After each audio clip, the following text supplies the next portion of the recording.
নমস্কার শ্রোতা বন্ধুরা, আশা করি আপনারা সকলেই খুব ভালো আছেন। আজকে আমি আবার চলে এসেছি ঠাকুরবাড়ির অন্দরমহলের পরবর্তী পর্ব নিয়ে। গত পর্বে আমরা দেখেছি মহর্ষি ব্রাহ্ম ধর্ম গ্রহণের পর জোড়াসাঁকো ঠাকুরবাড়ি দুটি বাড়িতে পরিণত হয়। মহর্ষির পরিবার ৬ নম্বর বাড়িতে থাকতে শুরু করেন। আজকে তার পরবর্তী ঘটনা আপনাদের সামনে তুলে ধরব। আশা করি আপনাদের ভালো লাগবে। শুরু হচ্ছে আজকের পর্ব। যোগমায়ার সঙ্গে যোগাযোগ ছিন্ন হওয়ায় মহর্ষির ছেলেমেয়েরা খুব দুঃখ পেয়েছিলেন। বড় মেয়ে সৌদামিনীর দুঃখই যেন বেশি।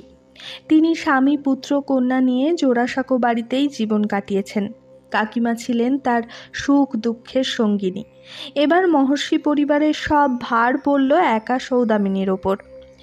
বাংলাদেশের স্ত্রী শিক্ষা প্রসারের একেবারে গোড়ার দিকে সৌদামিনী একটি গুরুত্বপূর্ণ ভূমিকা নিয়েছিলেন, যদিও এর জন্যে তার নিজের কৃতিত্ব খুব বেশি ছিল না। আগেই বলেছি, ঠাকুরবাড়ি এবং আরও 5টা সম্ভ্রান্ত পরিবারে মেয়েদের লেখাপড়া শেখানো হতো। গ্রামাঞ্চলে সে সুযোগ ছিল না। 2-1জন দুঃসাহসিকা ছাড়া কেউ সাহস করে পুঁথিপত্র নিয়ে বসতে পারত নাকি? মনে তো হয় না। সুদূর পল্লীগ্রামের গৃহবধূ রাজসুন্দরী একটু আধটু লেখাপড়া শিখেছিলেন। তিনি ঠাকুরবাড়ির কেউ নন, এমনকি এই পরিবারের সংস্পর্শেও আসেননি। তবু বাঙালি মেয়েদের মধ্যে তিনিই লিখেছিলেন প্রথম আত্মজীবনী। এই প্রথম নিজের কথা লেখার মতো বিশেষ ঘটনাটি আমরা ঠাকুরবাড়িরই কোনো মহিলার কাছে আশা করেছিলাম। যাই হোক, রাজসুন্দরীর পক্ষে লেখাপড়া শেখা সহজ ছিল না। ঘরের দরজা বন্ধ করে শিখতে হতো, না হলে শোনা যেত বৃদ্ধদের খেদোক্তি। বুঝি কলিকাল উপস্থিত হইয়াছে দেখিতে পায়, এখন বুঝি মেয়ে ছেলে তেলে পুরুষের কাজ করিবে। এতকাল ইহা ছিল না, একালে হইয়াছে। এই তিক্ত মন্তব্য শুনতে শুনতে রাজসুন্দরীর মনে হতো যেন বিদ্যার আর কোনো গুণ নাই, বিদ্যায় কেবল টাকা উপার্জন হয়। রাজসুন্দরীর মতো লুকিয়ে লুকিয়ে পড়তে হয়েছে সত্যেন্দ্রনাথের স্ত্রী জ্ঞানদানন্দিনীর মাকে। তিনি রাত্রিবেলা দরজা বন্ধ করে হিসেব কিতেব চিঠিপত্র লিখতেন। শিবনাথ শাস্ত্রীর মা গোলকমণি দেবীও নানা উপায়ে লেখাপড়া শিখেছিলেন। পাবনার প্রমথ চৌধুরীর দিদি প্রসন্নময়ী তো ছেলেবেলায় বালক বেশে কাছারি বাড়িতে সরকারের কাছে পড়তে যেতেন। তার পিসিদের মধ্যে 3জন, ভগবতী, কৃষ্ণসুন্দরী ও মৃন্ময়ী, বেশ লিখতে পড়তে পারতেন, কিন্তু ছোট পিসি বালবিধবা কাশীশ্বরী ছিলেন বিদুষী মহিলা। ছোট ছেলেমেয়েরা তার কাছে লেখাপড়া শিখতে যেত। প্রসন্নময়ী লিখেছেন, কাশীশ্বরী তীর্থ ভ্রমণ করিয়া হটি তর্কালঙ্কার সাজিয়া মুণ্ডিত মস্তকে গ্রামে ফিরিয়া আসিয়া এক পাঠশালা খুলিয়া বসিলেন। এ প্রসঙ্গে হটি বিদ্যালঙ্কার, হটু বিদ্যালঙ্কার কিংবা চণ্ডীচরণ তর্কালঙ্কারের মেয়ে দ্রব্যময়ীর কথাও স্মরণীয়, কিন্তু এদের ব্যতিক্রম হিসেবেই ধরা হতো। বেশিরভাগ মেয়েরই লেখাপড়ার সুযোগ ছিল না। তুলনামূলকভাবে কলকাতার অবস্থা বেশ ভালো। সেখানে পালা করে বৈষ্ণবীরা এসে লেখাপড়া শেখাতো। জোড়াসাঁকোর বাড়িতে সব মেয়েকেই নিয়ম করে নির্দিষ্ট সময়ে পড়তে বা পড়া শুনতেই হতো। গড়ে উঠত বই পড়ার অভ্যাস। প্রথমে লেখাপড়ার ইচ্ছে না থাকলেও গল্পের লোভে বই পড়ার আগ্রহ গড়ে উঠত। কিছুদিন পরে বৈষ্ণবী স্থান গ্রহণ করেন ইংরেজ গৃহ শিক্ষিকারা। রাজা নবকৃষ্ণ, রাধাকান্ত দেববাহাদুর, ব্রহ্মানন্দ কেশবচন্দ্র সেন, প্রসন্ন কুমার ঠাকুর, রাজা বৈদ্যনাথ রায় নিজে অন্তঃপুরে লেখাপড়া শিখবার ব্যবস্থা করেছিলেন।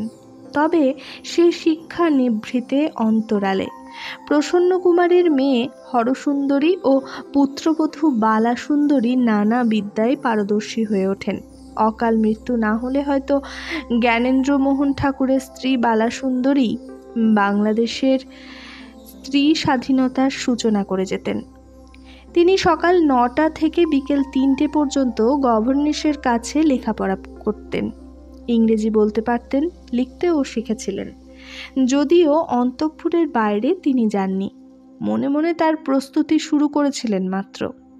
বৈদ্যনাথ রায়ের স্ত্রীকে পড়াতেন সেন্ট্রাল ফিমেল স্কুলের মিসেস উইলসন। ঠাকুরবাড়িতেও বিদেশিনী শিক্ষায়ত্রী মিস গোমিস এসেছিলেন, কিন্তু বাড়ির মধ্যে এ ধরনের শিক্ষয়িত্রী রাখার মধ্যে বিশেষ সাহসের কিছু ছিল না। এ সময় তোড়জোড় চলছিল মেয়েদের জন্যে একটা ভালো স্কুল খোলার। জেনানা মিশনের উদ্যোগে একাধিক স্কুল থাকলেও সেখানে পড়তে যেতে পারতেন না অভিজাত পরিবারের মেয়েরা, অথচ স্ত্রী শিক্ষার গুরুত্ব ও প্রয়োজন অনুভব করেছিলেন অনেকেই। ঈশ্বরচন্দ্র বিদ্যাসাগর ছাড়াও এ ব্যাপারে উৎসাহ ছিল রাজা দক্ষিণারঞ্জন মুখোপাধ্যায়, রামগোপাল ঘোষ, মদনমোহন তর্কালঙ্কার ও আরও অনেকের। তারা মেয়েদের জন্য স্কুল খোলার পক্ষপাতী ছিলেন। বাধা এসেছিল প্রচণ্ডভাবে। এই গেল রবের মধ্যে স্থাপিত হয়েছিল বেথুন স্কুল। প্রথমে স্কুলের নাম ছিল হিন্দু ফিমেল স্কুল। দেশীয় পণ্ডিতদের সাহায্যে স্কুলটি স্থাপন করেন ভারত হিতৈষী জন এলিয়ট ড্রিঙ্কওয়াটার বিটন। স্কুলটি প্রথমে খোলা হয়েছিল রাজা দক্ষিণারঞ্জনের সুখিয়া স্ট্রিটের বাড়ির বৈঠকখানায়। এই স্কুলেই পড়তে এসেছিলেন 5 বছরের ছোট্ট মেয়ে সৌদামিনী। সেটা 1851 সাল। তার 2 বছর আগে 1849 সালের 7ই মে হিন্দু ফিমেল স্কুল প্রতিষ্ঠা হয়েছিল। খুব স্বাভাবিকভাবেই আমরা আশা করতে পারি ঠাকুরবাড়ির কোনো মেয়ে তার প্রথম ছাত্রী হবেন, কিন্তু তা হয়নি। এই স্কুলের প্রথম 2টি ছাত্রী মদনমোহন তর্কালঙ্কারের 2 মেয়ে কুন্দমালা ও ভুবনমালা। মেয়েদের স্কুলে পাঠাবার জন্যে তাকে নিজের গ্রামে সমাজচ্যুত হতে হয়। ওই দুজনের সঙ্গে আরও 19টি মেয়ে স্কুলে ভর্তি হন, কিন্তু সামাজিক ঝড় উঠতে দেরি হলো না। এসব ঝড় তোলে খবরের কাগজেরা। সমাচার চন্দ্রিকা নানাভাবে ওজোর আপত্তি তুলেছিল। সরলমতি বালিকাদের স্কুলে পাঠানো উচিত নয়, তাতে ব্যভিচার সংঘটনের শঙ্কা আছে। কামাতুর পুরুষেরা সুযোগ পেলেই তাহাদিগকে বলাৎকার করিবে, অল্পবয়স্ক বলিয়া ছাড়িয়া দিবে না, কারণ খাদক সম্বন্ধ। অথচ হিন্দু ফিমেল স্কুলের আগেও তো মেয়েদের স্কুল ছিল। 1819 সালের মে-জুন নাগাদ খোলা হয় জুভেনাইল স্কুল। প্রথম ছাত্রী ছিল 8টি, শেষে দাঁড়ায় 32টিতে। পরে লেডিজ সোসাইটি অনেক কাজ করে। 1821 মেরি অ্যান্ড কুক কলকাতায় এসে কতকগুলো অবৈতনিক স্কুল খোলেন। 1 বছরের মধ্যেই 300 মেয়ে লেখাপড়া শুরু করে। 1872 এই সংখ্যা দাঁড়ায় 600-তে। শ্রীরামপুর, ঢাকা, বীরভূম, চট্টগ্রামেও মেয়েদের স্কুল খোলা হলো। 1847 সালে প্রথম হিন্দু ছাত্রীদের জন্য খোলা হয় একটি স্কুল, কলকাতার কাছেই বারাসাতে। তবু নতুন স্কুলটি নিয়ে যথেষ্ট হইচই হলো। এমন কথাও লেখা হলো যে যারা ওই স্কুলে মেয়েদের পড়তে পাঠাচ্ছেন তারা মান্য ও পবিত্র হিন্দু কুলোদ্ভব নাও হতে পারেন। দেখতে দেখতে বেথুনের ছাত্রী সংখ্যা কমে গিয়ে দাঁড়ালো 7টিতে। বিপক্ষ দলও চুপ করেছিলেন না। এমনকি সংবাদ প্রভাকর পর্যন্ত এসব উক্তির প্রতিবাদ জানালো। কে মান্য আর কে মান্য নন সে নিয়েও তর্ক চলতে লাগলো। তবু কাগজের তর্কাতর্কি এক জিনিস আর বাস্তবে ঘটে আর এক জিনিস। ধনী মানি সম্ভ্রান্ত ব্যক্তিরা ইতস্তত করতে লাগলেন। 2-একটা উদাহরণের প্রয়োজন হলে ডাক পড়ল সৌদামিনীর। 5 বছরের সুন্দর ফুটফুটে মেয়েটি পেশোয়াজ পরে খুড়তুতো বোন কুমুদিনীর সঙ্গে স্কুলে যাবার জন্য তৈরি হলেন। দেবেন্দ্রনাথ সৌদামিনীকে স্কুলে পাঠালেন শুধু দৃষ্টান্ত দেখাবার জন্যে। তিনি জানতেন তার দেখা দেখি আরও অনেকে নিজেদের মেয়েদের স্কুলে পাঠাবেন। তার অনুমানে ভুল হয়নি। 1851 সালের জুলাই মাসে সৌদামিনী স্কুলে ভর্তি হলেন বাঙালি মেয়েদের পড়াশোনার পথ সহজ করে দেওয়ার জন্যে। বিপত্তি? হ্যাঁ, তাকে নিয়েও বিপদ হয়েছিল বই কি। তার ধপধপে ফর্সা শ্বেত পাথরের মতো গায়ের রং দেখে একবার পুলিশ এসে ধরেছিল চুরি করা ইংরেজ মেয়ে ভেবে। সৌদামিনীর লেখাপড়া ঠিক কতটা এগিয়েছিল জানা যায়নি। মহর্ষি পরিবারে তিনি ছিলেন গৃহরক্ষিতা, অর্থাৎ গৃহের রক্ষয়িত্রী। সমস্ত কিছু দেখাশোনা করে তার হাতে সময় থাকতো কম। শুধু কি দেখাশোনা, বোনেরা কোথাও যাবে তাদের নিখুঁত করে চুল বেঁধে দিতে হবে। বাড়িতে কোনো উৎসব হবে, সুন্দর করে ফুল কেটে আলপনা দিতে হবে। সব দিকে মহর্ষির সতর্ক দৃষ্টি। তাই বিশাল পরিবারের আদর্শ গৃহিণী হয়ে সৌদামিনী অন্যদিকে নজর দিতে পারতেন না। সব কাজের জন্য মহর্ষির সেবায় নিজেকে ঢেলে দিয়েছিলেন।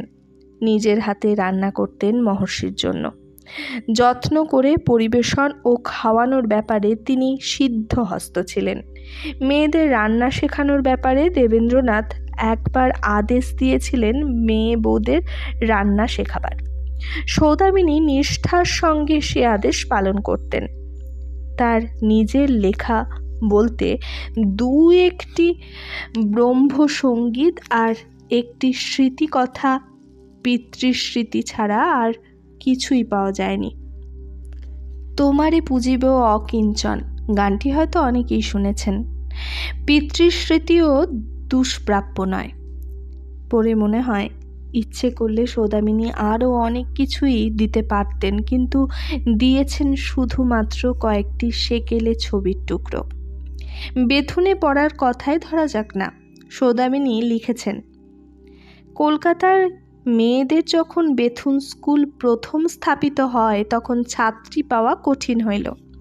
তখন পিতৃদেব আমাকে এবং আমার খুড়তুতো ভগিনীকে সেখানে পাঠাইয়া দেন। হরদেব চাটুর্যে মশাই আমার পিতার বড় অনুগত ছিলেন।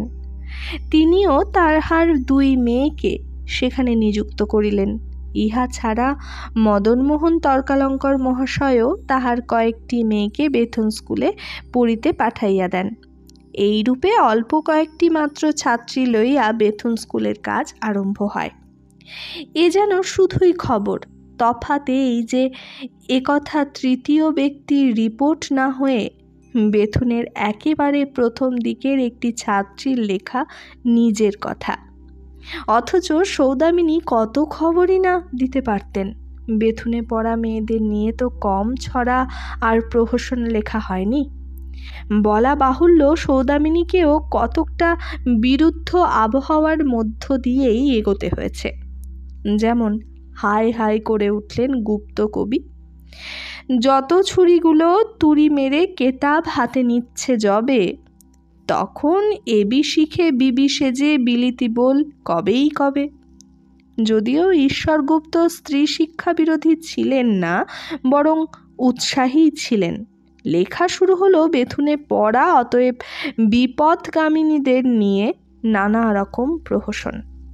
স্বাধীন জেনানা বউ বাবু, পাশ করা মাগ, শিক্ষিত বউ, মাগ মুখ ছেলে, শ্রীযুক্তা বউ বিবি, পাশ করা আদুরে বউ, কলির মেয়ে ও নব্যবাবু বরদল, পণ্ডিত মেয়ে, ফচকে ছুরির কীর্তিকাণ্ড, হুড়কো বউয়ের বিষম জ্বালা, কলির বউ হার জ্বালানি, মাগ সর্বস্ব বেহদ্দ বেহায়া, মেয়ে ছেলের লেখাপড়া আপনা হাতে ডুবে মরা। নামের কি শেষ আছে? বিষয়বস্তু সবারই এক, বক্তব্য একটাই, গেল গেল সব গেল। এসব লেখা হয়েছে 50 বছর ধরে, এমনকি 20 শতকের গোড়ার দিকেও। সৌদামিনী যে এই জাতীয় সমাজের বাদানুবাদের খবর রাখতেন না তা নয়। তার লেখা থেকেই জানতে পারি জোড়াসাঁকোয় মহর্ষি ভবনের সীমানার ওপারেই ছিল দেবেন্দ্রনাথের পিস্তুত ভাই চন্দ্রবাবুর বাড়ি। ঠাকুরবাড়ির মেয়েরা খোলা ছাদে ঘুরে বেড়াচ্ছে দেখে তিনি একদিন এসে বললেন, দেখো দেবেন্দ্র, তোমার বাড়ির মেয়েরা বাহিরে খোলা ছাদে বেড়ায় আমরা দেখতে পাই, আমাদের লজ্জা করে, তুমি শাসন করিয়া দাও না কেন? সৌদামিনী জানিয়েছিলেন, আমাদের বাড়িতে যখন দুর্গোৎসব ছিল, ছেলেরা বিজয়ার দিনে নতুন পোশাক পরিয়া প্রতিমার সঙ্গে সঙ্গে চলিত। আমরা মেয়েরা সেই দিন তেতলার ছাতে উঠিয়া প্রতিমা বিসর্জন দেখিতাম। তখন বৎসরের মধ্যে সেই একদিন আমরা তেতলার ছাতে উঠিবার স্বাধীনতা পাইতাম। উদারপন্থী দেবেন্দ্রনাথ এর মধ্যে কোনো দোষ দেখতে পাননি। তার চেয়েও বড় কথা, তিনি বুঝেছিলেন দিন বদলের পালা শুরু হয়েছে। তাই হেসে বলেছেন, আমি আর কিসের বাধা দিব? যাহার রাজ্য তিনিই সমস্ত ঠিক করিয়া লইবেন। তবে সৌদামিনীর পিতৃস্মৃতি পড়ে দেবেন্দ্রনাথকে নব্যপন্থী ভাবলে ভুল করা হবে। যতক্ষণ না ছেলেমেয়েরা মন্দের দিকে যাচ্ছে ততক্ষণ তিনি কিছু বলতেন না। হিন্দু সমাজের বহু সংস্কার তিনি ব্রাহ্ম হয়েও নিষ্ঠার সঙ্গে পালন করেছেন। বিধবা বিবাহ, অসবর্ণ বিবাহ, মেয়েদের অবাধ স্বাধীনতা কোনোটাই তার সমর্থন পায়নি। তবে পারিবারিক প্রথা বা স্ত্রী আচারকে নির্ভুল করার জন্যেও তার কোনো আগ্রহ ছিল না। কারণ তিনি জানতেন এইসব তুচ্ছ প্রথা আর আচারের তলা দিয়ে বয়ে চলছে বাঙালির নিজস্ব প্রাণধারা। ওপর থেকে টান দিলে তার মূল যাবে ছিঁড়ে, রস যাবে শুকিয়ে।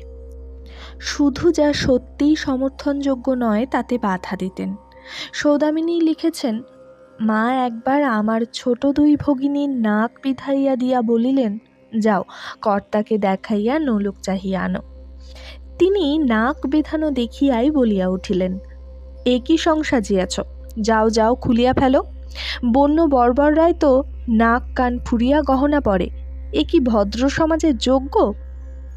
তখনকার পরিস্থিতিতে স্থির মস্তিষ্কে এই ধরনের চিন্তা করে দুটো বিপরীতমুখী স্রোতের মধ্য দিয়ে সংসার তরণী খানিকে পার করে নিয়ে যাওয়াই ছিল অসাধারণ কৃতিত্বের কথা।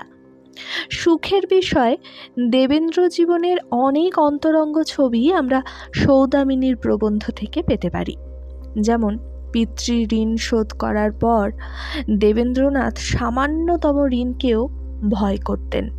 সৌদামিনী তার পিতৃস্মৃতিতে লিখেছেন, তিনি সামান্য পরিমাণ দেনাকেও অত্যন্ত ভয় করতেন। তাহার ছেলেরা কেহ ঋণ করিয়া তাহাকে সাহায্যের জন্য ধরিলে তিনি বলিতেন, আমি কি চিরদিন কেবল ঋণ শোধই করিব? মহর্ষির ব্যয় সংকোচনের কথাও আছে। তিনি একবারে 4 আনার মূল্যের অধিক সামগ্রী আহার করিতেন না। যাহার পিতার ডিনার 300 টাকার কমে হইত না, তিনি 4 আনা মূল্যের ডিনার খাইয়া তৃপ্ত হইতেন। সমস্ত গাড়ি ঘোড়া বিক্রয় করিয়া ফেলিলেন, কেবল বাটির মহিলাদিগের যাতায়াতের জন্য একটি মাত্র পালকি রাখিলেন। সৌদামিনী না জানালে এর অনেক কথাই জানা যেত না কোনো দিন। আরেকটি বৈশিষ্ট্য দেবেন্দ্রনাথের চরিত্রে ছিল, যা সঞ্চারিত হয়েছিল তার উত্তর পুরুষদের মধ্যে। তিনি নারীদের অত্যন্ত সম্মান করতেন। সৌদামিনী লিখেছেন, যে কোনো মহিলা তাহার সহিত দেখা করিতে আসিতেন সকলকেই মাতৃ সম্বোধন করিয়া অত্যন্ত যত্ন আদর করিতেন। তাহারা যে যেমন কথা শুনিতে আসিতেন সকলকে তাহা বুঝাইয়া বলিয়া সকলের হৃদয় পূর্ণ করিয়া দিয়া তাহাদিগকে বিদায় করিতেন। একবার আমি কোনো আত্মীয়ের সহিত দেখা করিতে গিয়াছিলাম। ফিরিয়া আসিলে তিনি আমাকে জিজ্ঞাসা করিলেন, যখন তুমি সেখানে গেলে তিনি কি করিতেছিলেন? আমি বলিলাম, তিনি শুইয়াছিলেন। তিনি জিজ্ঞাসা করিলেন, তোমাকে দেখিয়া তিনি উঠিয়া বসিলেন না? আমি বলিলাম, না। তাহাতে তিনি বিষণ্ণ হইলেন। সেই আত্মীয়টি স্ত্রীলোকের মর্যাদা রক্ষা করেন নাই বলিয়া পিতার মনে ক্ষোভ জন্মিল। মহর্ষির এই চিত্রটিও সৌদামিনীর কলমে স্পষ্ট হয়ে উঠেছে। সৌদামিনীর ছোট বোনেদের মধ্যে সুকুমারী অল্প বয়সে মারা গিয়েছিলেন, কিন্তু তিনিও তার দিদির মতো একটি ঐতিহাসিক ঘটনার সঙ্গে নিজে কোনো ভূমিকা না নিয়েও জড়িয়ে পড়েছেন। দেবেন্দ্রনাথ সুকুমারীর বিয়ে দিয়েছিলেন ব্রাহ্ম ধর্ম অনুসারে, অর্থাৎ বিবাহ অনুষ্ঠানে শালগ্রাম শিলা, কুশ, তুলসী পাতা, বেলপাতা, গঙ্গা জল, হোমাগ্নি বর্জন করে। সুকুমারীর বিয়েই প্রথম ব্রাহ্ম বিবাহ। এই বিয়ে হয় 1861 সালের 26শে জুলাই। তার আগে ব্রাহ্মদের গার্হস্থ্য জীবনের কোনো কাজে স্বতন্ত্র অনুষ্ঠান পদ্ধতি প্রস্তুত করা হতো না। এই বিয়ে নিয়ে প্রচণ্ড আলোড়ন শুরু হয়। অনেকে এই বিবাহকে অসিদ্ধ বলে মনে করলেন। এই বিবাহে পৌত্তলিক অনুষ্ঠান ছাড়া সমস্ত হিন্দু রীতি পালিত হয়েছিল। পাত্র দর্পনারায়ণ ঠাকুর বংশীয় শ্যামলাল ঠাকুরের দৌহিত্র হেমেন্দ্রনাথ মুখোপাধ্যায়। রাখাল দাস হালদার বিবাহের বিস্তৃত বিবরণ লন্ডনের অল দ্য ইয়ার রাউন্ড পত্রিকায় প্রকাশ করেন। এভাবে মেয়ের বিয়ে দেওয়া এবং হিন্দু মতে পিতৃশ্রাদ্ধ না করায় দেবেন্দ্রনাথ তার আত্মীয় পরিজনদের কাছ থেকেও অনেক দূরে সরে গেলেন। পাশে রইলেন শুধু গিরীন্দ্রনাথের পরিবার ও তাদের 3 পিসি, জাহ্নবী, রাসবিলাসী ও দ্রবময়ী। নারী হয়েও তারা সাহসের পরিচয় দিলেন। এই পরিবারকে ত্যাগ করতে পারলেন না কাকা রমানাথ ঠাকুর ও 2 জ্যাঠতুতো দাদা, অর্থাৎ নীলমণির পরিবার এক অদৃশ্য বন্ধনে বাঁধা রইলেন। সৌদামিনী সুকুমারীর বোন স্বর্ণকুমারী বাংলা সাহিত্যের প্রথম সার্থক লেখিকা। অবশ্য স্বর্ণকুমারীর আরও একজন দিদি ছিলেন শরৎ কুমারী নামে। তিনি রান্নাঘর এবং রূপচর্চাকেই প্রাধান্য দিয়েছিলেন। স্বর্ণকুমারীর ছোট বোন বর্ণকুমারীও 2-1টি ক্ষেত্রে অভিনয় করা ছাড়া বিশেষ কিছুই করেননি। কিন্তু স্বর্ণকুমারী যেন সব দিক থেকে এক বিরল ব্যতিক্রম। তার সোনালি ছটায় ঠাকুরবাড়ির অন্দরমহল আলোকিত। স্বর্ণকুমারীর সাফল্য ও কৃতিত্বের সঙ্গে ওতপ্রোতভাবে জড়িয়ে আছেন আরও একজন মহিলা। তিনি ঠাকুরবাড়ির মেজ বউ জ্ঞানদানন্দিনী। যদিও তিনি এ বাড়ির মেয়ে নন, বিবাহ সূত্রে এসে পড়েছেন ঠাকুরবাড়ির অঙ্গনে, কিন্তু ঠাকুরবাড়ির কৃতিত্ব ও ঐতিহ্য থেকে তাকে আলাদা করে দেখবে কে? এখনকার শিক্ষা, দীক্ষা, চিন্তা ভাবনা সব কিছুর সঙ্গেই যে তিনি জড়িয়ে মিশিয়ে আছেন। সত্যি কথা বলতে কি, জ্ঞানদানন্দিনী তো সবার আগে সব রকম বাধা নিষেধের বেড়া টপকে বৃহত্তর জগতে এসে মেয়েদের মুক্তির পথ খুলে দিয়েছেন। তারপর পর্দা আর আব্রুর ঘোচাতে মেয়েদের বিশেষ বেগ পেতে হয়নি। তাই স্বর্ণকুমারীর সঙ্গে, বা বলা যায় তার আগেই, জ্ঞানদানন্দিনীর প্রসঙ্গ সেরে নেওয়া যেতে পারে। এদের কাউকেই আলাদা করে দেখা যায় না, কারণ এরা এসেছেন একই সময়ে, একই সঙ্গে এবং একই পরিবারের সদস্য হয়ে। জ্ঞানদানন্দিনী মহর্ষি পরিবারের মেজ বউ। স্বাভাবিকভাবেই বড় বউয়ের কথা মনে পড়বে। দার্শনিক দ্বিজেন্দ্রনাথের স্ত্রী সর্বসুন্দরীর ভূমিকা ঠাকুরবাড়িতে খুব স্পষ্ট হয়ে উঠতে পারেনি। এক একজনের লেখায় তিনি হঠাৎ হঠাৎ উকি মেরে গিয়েছেন চওড়া লাল পেরে শাড়ির পাড়ের আড়াল থেকে। ঘোমটার সীমানা বুঝি চিবুক ছাড়িয়ে উঠত না। তাই তার ছোটোখাটো দেহটি একেবারে মিশে গেছে অন্দরমহলের থামের আড়ালে। তার স্বল্পায়ু জীবনের অধিকাংশই তো কেটেছে পরের সেবায়। শাশুড়ি, ননদ, যা, আত্মীয় স্বজন সবাইকে আপন করে নিতে নিতে এবং ছেলে মেয়েদের দেখাশোনা করতে করতে তিনি হারিয়ে গিয়েছিলেন বিরাট পরিবারের অসংখ্য মানুষের মধ্যে। 9টি সন্তানের জননী ছিলেন সর্বসুন্দরী। 2টি জন্মের পরেই মারা যায়। একটি মৃত পুত্রের জন্ম দিয়ে প্রসবজনিত অসুস্থতায় মাত্র 31 বছর বয়সে তার মৃত্যু হয়। প্রফুল্লময়ী লিখেছেন, মৃত্যুর সময় আমি নিকটে ছিলাম। মৃত্যুর কিছু পূর্বেই সংকেতের দ্বারা আমাকে জানাইলেন যে তিনি তাহার স্বামীকে এবং ছেলে মেয়েদের দেখিতে চান। আমি তৎক্ষণাৎ বড় ভাসুরকে তাহার ইচ্ছার কথা জানাইলাম। তিনি আসিবার অল্পক্ষণ আগেই তাহার প্রাণ বাহির হইয়া যায়। সেকালে তো মেয়েদের জীবন এমনি, কিন্তু জ্ঞানদানন্দিনী হারিয়ে যাবার মতো মেয়ে ছিলেন না। তীক্ষ্ণ, জেদি, একরোখা মেজাজ ও অদম্য প্রাণ প্রাচুর্য নিয়ে তিনি মেয়েদের অগ্রগতির অনেকটা পথই খুলে দিয়েছিলেন। সব কাজে সহায় ছিলেন তার স্বামী, প্রথম ভারতীয় ICS অফিসার সত্যেন্দ্রনাথ ঠাকুর। জ্ঞানদানন্দিনীর বাবা গৌরী দান করেছিলেন 7 বছরের মেয়েকে। তখন তার অক্ষর পরিচয় সবে শুরু হয়েছে গ্রামের পাঠশালাতে। তারপর সবার যা হয় তাই হলো। পুতুল খেলার ঘর সাজাতে সাজাতে নিজেই একদিন মোমের পুতুলটি সেজে ঢুকে পড়লেন রাজবাড়ির মতো সদর অন্দর দেউড়ি দালানলা বিরাট বিশাল ঠাকুর বাড়িতে। পায়ে গুঞ্জুরি পঞ্চম, মাথায় এক গলা ঘোমটা।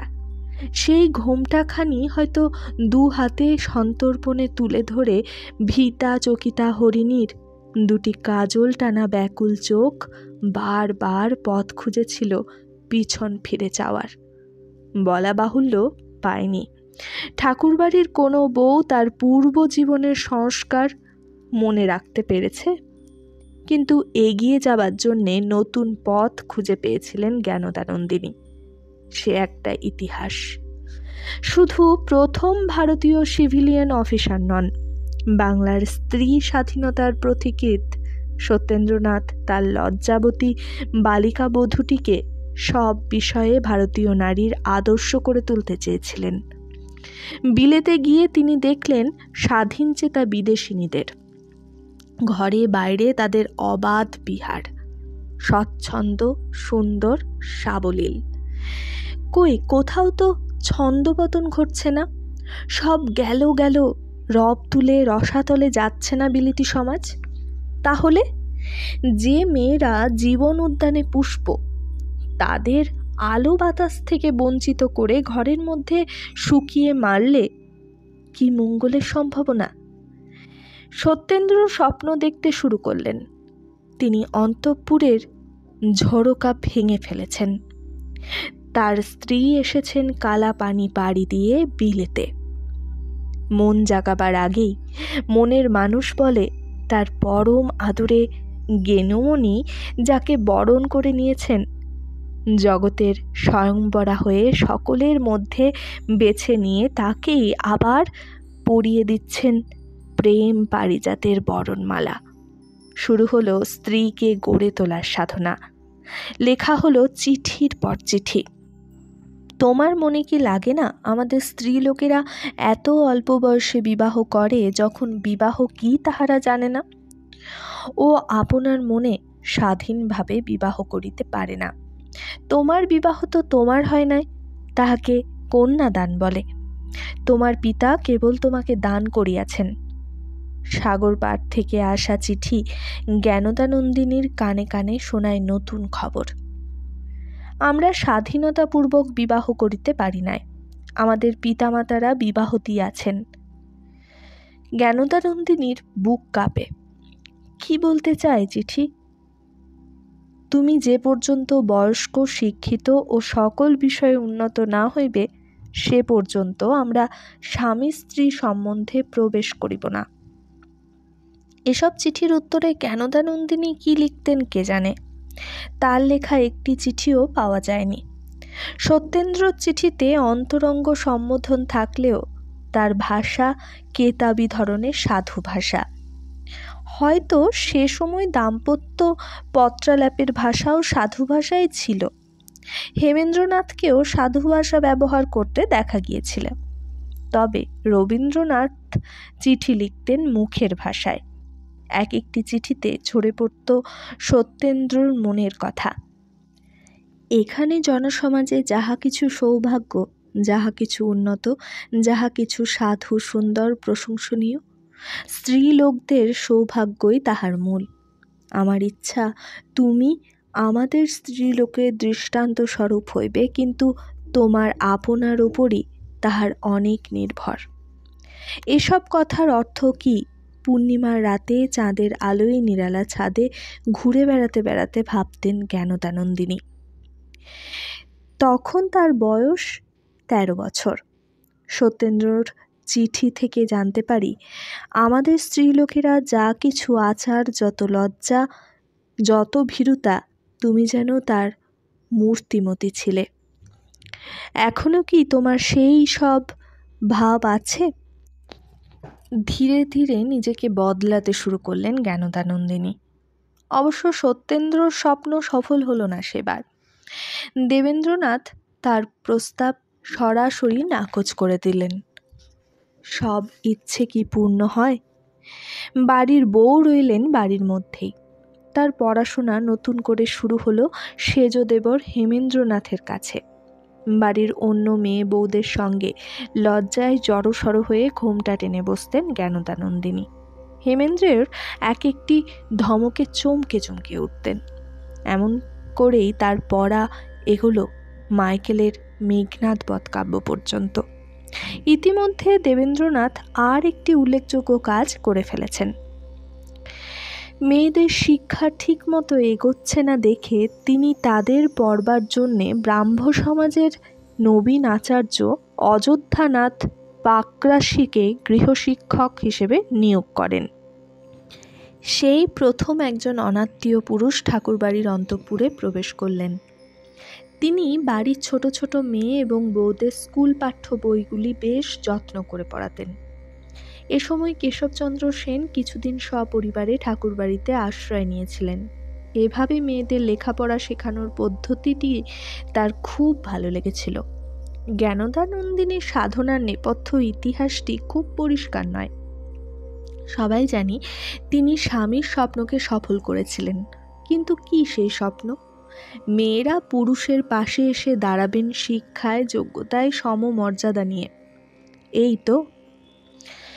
আজকের দিনে এর গুরুত্ব অনুভব করা শক্ত, কারণ জ্ঞানদানন্দিনী যা করেছেন তা হয়তো খুব কষ্টকর নয়, কিন্তু প্রথম কাজ হিসেবে অসম্ভব রকমের কঠিন। আজ যখন শুনি তিনি প্রথম বাঙালিনী যিনি বাড়ি থেকে বেরিয়েছিলেন, তখন সবটাই হাস্যকর বলে মনে হয়। কি এমন শক্ত কাজ? সাহসেরই বা দরকার কি? এ নিয়ে এত হইচই করবারই বা কি আছে? তবু হইচই হয়েছিল। পরবর্তীকালে জ্যোতিরিন্দ্রনাথ লিখেছেন, এখন যে মেয়েরা গাড়ি করে বাহিরে যাচ্ছেন, পুরুষদের সঙ্গে মেলামেশা করছেন, তোমাদের কাছে এ সমস্ত ভারী সহজ ও স্বাভাবিক মনে হতে পারে, কিন্তু বাস্তবিক ধরতে গেলে এ সমস্ত বড় সহজে হয়নি। এই নিয়ে অনেক নিন্দাবাদ সহ্য করতে হয়েছে। আপনাদের মধ্যে বিচ্ছেদ ও মনান্তর হবার উপক্রম হয়েছে। অনেক মনোকষ্ট ভোগ করতে হয়েছে। অল্পে অল্পে একটু একটু করে এক পা অগ্রসর হয়ে এত দূর এসে পড়া গেছে। সত্যেন্দ্রনাথ বিলেত থেকে ফিরলেন। তার কর্মস্থল ঠিক হলো মহারাষ্ট্র। যদিও সে যুগের নিয়ম ছিল ছেলেরা চাকরি করতে বাইরে গেলেও ছেলের বউ থাকতো শ্বশুরবাড়িতে। সত্যেন্দ্র স্ত্রীকে কর্মস্থলে নিয়ে যাবার জন্য অনুমতি চাইলেন। তিনি থাকবেন প্রবাসে, আর চার দেওয়ালের অন্ধকূপে বন্দিনী হয়ে থাকবেন জ্ঞানদানন্দিনী। তাও কি হয়? অনেক দুঃখ পেয়েছেন তিনি। প্রগতিবাদী স্বামীর জন্যে তাকেই সহ্য করতে হয়েছে সমস্ত পারিবারিক অবাঞ্ছিত পরিস্থিতিকে। জ্ঞানদানন্দিনীকে লেখা সত্যেন্দ্রর দু একটা চিঠি থেকে আভাস পাওয়া যায় যে তার মায়ের সঙ্গে জ্ঞানদানন্দিনীর সম্পর্ক মাঝে মাঝে তিক্ত হয়ে উঠত। মহর্ষি পত্নী তার মেজ বৌমাটির সঙ্গে কথাও বন্ধ করে দিতেন। সত্যেন্দ্রনাথের মেয়ে ইন্দিরার আত্মকথায় দেখা যাবে সত্যেন্দ্র বিলেতে গিয়েছেন বলে তার মা মেজ বউয়ের গহনা নিয়ে তার নিজের দুই মেয়ের বিয়ে দিয়েছিলেন। এই গহনা নেওয়ার প্রকৃত কারণ যাই হোক না কেন অর্থাভাব নয়, কারণ মহর্ষি এ কথা শুনে খুব রাগ করেন ও জ্ঞানদানন্দিনীকে একটি হীরের কণ্ঠি পাঠিয়ে দেন। অবশ্য জ্ঞানদানন্দিনীর গহনার উপর কোনো ঝোঁক ছিল না। তিনি ভালোবাসতেন পলার গহনা পরতে। এবার সত্যেন্দ্রর প্রার্থনা মঞ্জুর হলো। মহর্ষি বাধা দিলেন না। আপত্তি অবশ্য উঠেছিল, বাড়ির বউ বাইরে যাবে কি? কোনো বাড়ির বউ কি গিয়েছে? তা কি কখনো হতে পারে? বাড়ির পুরুষেরাও যে যখন তখন অন্দরমহলে যেতে পারে না। বিয়ের আগে পর্যন্ত বাইরেই থাকে। বিয়ের পর যখন একখানা আলাদা শোয়ার ঘর হয় তখন রাতে শুতে আসে, নইলে বহির জগতের ছোঁয়া বাঁচানো অন্তঃপুরের শুচিতা নষ্ট হবে যে। এই সাবেক চালের নড়চড় হতো না কোনো বাড়িতে। ধিক্কারের ঘূর্ণিঝড় উঠল। মা আগেকার মতো আর একবার ধমক লাগালেন ছেলেকে, তুই মেয়েদের নিয়ে মেমেদের মতন গড়ের মাঠে বেড়াতে যাবি নাকি? সত্যেন্দ্রর মনে হয়, কই, কি বা ক্ষতি হয় তাতে?